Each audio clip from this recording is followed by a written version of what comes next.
Assalamualaikum warahmatullahi wabarakatuh. Tepangkeun nami abi Rena Sepia Oktaviani ti kelas 10C Farmasi.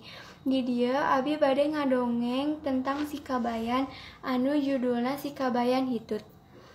Anggapan orang Walanda mah hitut teh dianggap sopan, jeung dianggap alus, terap oge dianggap sopan.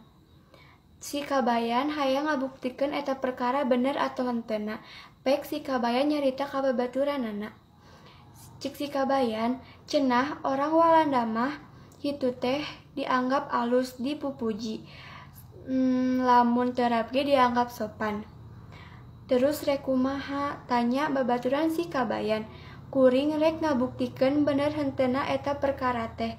Kabeneran di urang aya orang Walanda kontrak. Nya bae sore harita si Kabayan katempo keur leumpang jeung orang Walanda. Tapi samemena si Kabayan geus bebekalan jang pihituteun. Manehna henteu ngadahar sangu, tapi ngadaharan anu pihituteun sapersiga huwi jeung susuukan. Kocapkeun ti barang leumpang si Kabayan geus dedegeun bae ngadeukeutkeun bujurna supaya hitut. Nya bae kusabab disadiakeun ti anggalna, bujur si Kabayan disada tarik pisan. Prek si Kabayan teh hitut. Cek tuan Walanda teh bagus-bagus, bari nepakan tak-tak si Kabayan. Atuh beuki kapuji wae we si Kabayan teh, bujurna beuki didedet-dedetkeun supaya hitut deui. Mau lagi tawaran si Kabayan ka orang Walanda eta. Boleh-boleh tembal si Walanda. Pek teh si Kabayan hitut deui. Anjrit, bagus dan nyaring sekali suaranya seperti suara petasan. Ucap si orang Walanda muji si Kabayan. Heuleut 10 meter bujur si Kabayan disada deui. Bari tarik pisan.